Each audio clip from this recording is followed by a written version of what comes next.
السلام عليكم ورحمة الله وبركاته. عاملين ايه يا جماعة؟ النهاردة ان شاء الله جايلكم بوصفة جميلة جدا، وهي البرجر.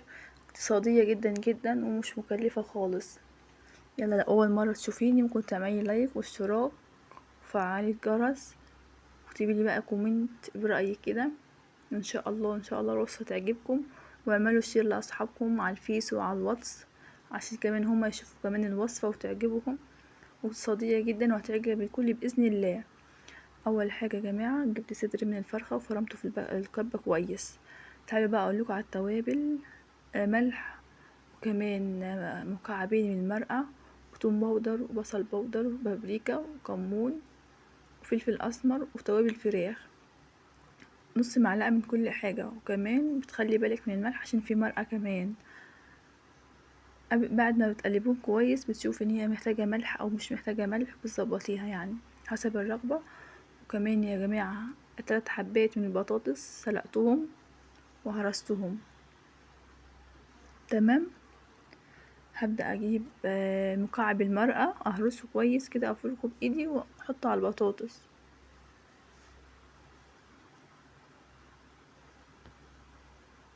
كمان اجيب نص التوابل من كل حاجة كده واقلبهم مع بعض كويس كده، عشان كده ادي بطاطس تطعيمة حلوة كده قبل ما احط اللحمة.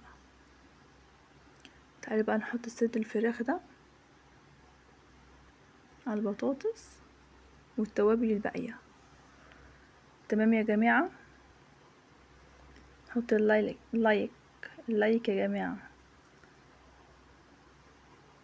هنبدأ بقى ايه نقلبهم مع بعض كويس جدا.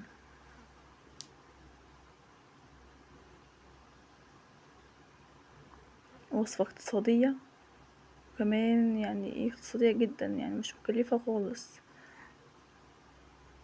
تمام كده يا جماعة. هبدأ بقى اجيب كيس من البلاستيك وافتحه نصين كده ايه وافرده عشان افرد عليه العجينة.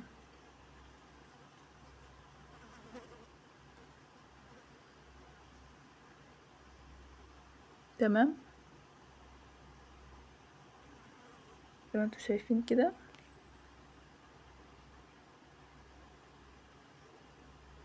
هجيب كمان كيس وافرد من فوق عشان مش تلزق، مثلا لو هتعملي بالنشابة ولا كده، فالكيس ده برضو ايه بيسهل عليكي الفرد. ما عندكيش كيس بلاستيك ممكن ورق زبدة، بس اكيد كل واحد عنده كيس بلاستيك يعني. عاوزه اقول لكم ان انا فردت نص فرده كده بالنشابه، وبعد كده كملت بايدي بتبقى اسهل. هبدا بقى انا اسويها كده، ونجيب ايه مش هنقطع بقطعه ولا مكبس ولا اي حاجه، بحاجه موجوده في كل بيت. كوبايه يا جماعه. يعني مفيش اسهل من الطريقه دي بصراحه، يعني مش عندكش مكبس هتعملي بالطريقه دي وهتطلع معاكي اكيد انك يعني عاملاها على مكبس بالظبط متساويه زي ما انتوا شايفين كده، وشبه البرجرية اللي انتوا بتشوفوها كده في المحلات. ما شاء الله، يعني بسم الله ما شاء الله زي ما انتوا شايفين كده. هبدأ بقى اجيب طبق واحطها واكمل بقى تقطيع.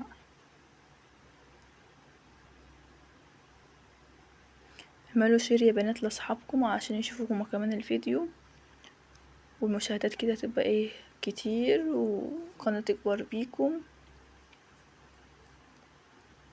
وتابعيني الغاليين، حطوا لايك للفيديو.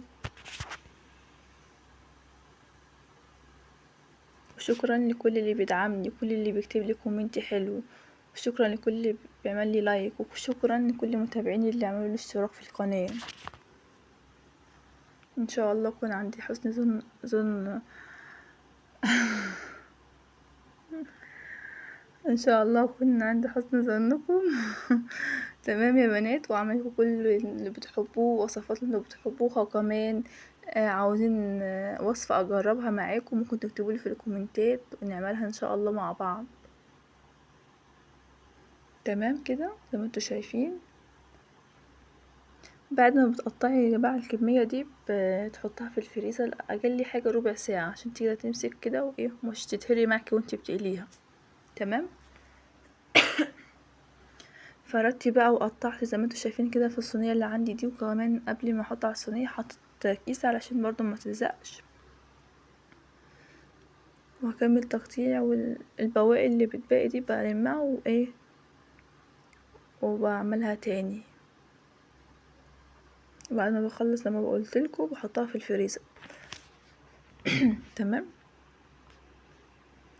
بسم الله ما شاء الله يا جماعه، شفتوا بقى عامله زي القرصه كده متساويه ازاي؟ البرجر بطريقه سهله واقتصادي، برجر سبايدر مان. على فكره ابني هو اللي طلب البرجر ده، فانا فكرت ما عنديش لحمه عاوزه اعمل برجر، اعمل ايه؟ فقلت اجيب بطاطس وكمان فراخ كمان، يعني فيها لحمه اهو، فراخ، واحطهم على بعض مع التوابل واعمله برجر وافرح ابني بدل ما اقوله مش عندي ولا كده اهو عملته. وكان جميل والله يا جماعه، بس طعم الفراخ مش كان ظاهر عشان البطاطس كانت كتير، بس هو كان طعمه حلو وكويس والحمد لله يعني. وكان غدا بسم الله والحمد لله على كل حال.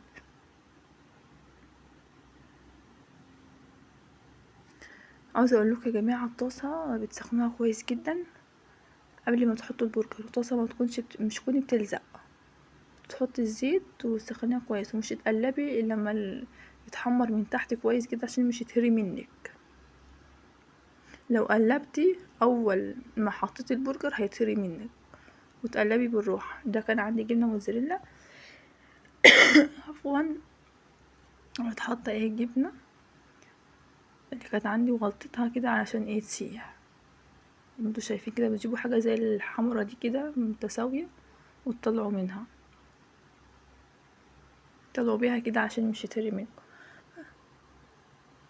بصوا دي مش هتطلع ازاي، استنى اوريكم. زي ما انتوا شايفين دي بقى مش كانت عاوزة تطلع، فجبت معلقه كده عشان مش... لو فضلت تعملي فيها وهي ترتفع لفوق هتروح متنيه نصين. فانا بقول لكم حطوا معلقه كده وقلبوها بالراحه عشان مش تتهري برضو. تمام. دي اول 4 طلعتهم، فقلت هصور وبرضو البرجر على النار بيستوي الباقي.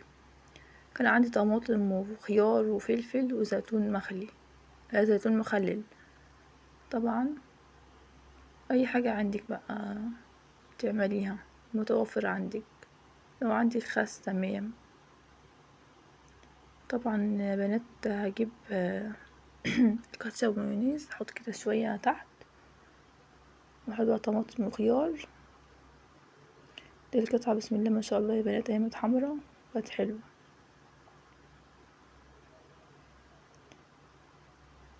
عاوزة اقولكم ان هو بيشبع جدا وكان حلو، واتغدينا وفطرنا بيه يعني. شوفوا بسم الله ما شاء الله يعني كفانا والله. اتغدينا واتعشينا، لا اتعشينا يا بنات، وكان غدا وعشاء لا مؤاخذة، لكن غدا وعشاء. بسم الله ما شاء الله يعني كان عامل معايا كمية. طبعا بقى بتعملي زي ما انت بتحبي واطفالك بيحبوا. حطيت كمان خيار وفلفل وكشا ومايونيز من على الوش والبرجر. او لو عندك خل السنان ممكن تثبتي بيها كده وتحطي زيتونة من على الوش كده شكله كويس. تمام كده.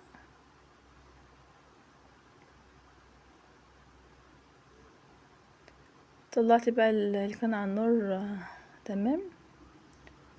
قلت اعمل كمان معاكم سندوتش كده على السريع، واعمله دورين كده.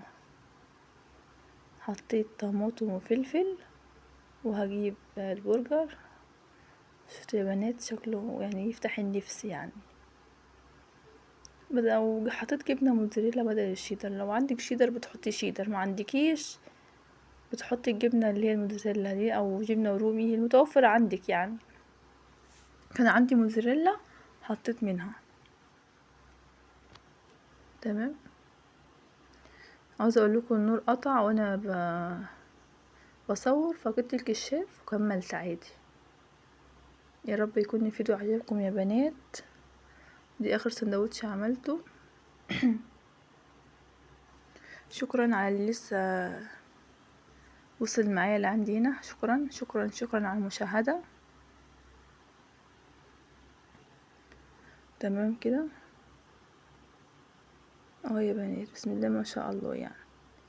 يلا بقى اشوفكم على خير، مع السلامة. واعملوا مشاركة يا بنات على الفيس والواتس لاصحابكم عشان كمان هما يشوفوا الفيديو ويستفادوا ويعملوا وصفة اقتصادية.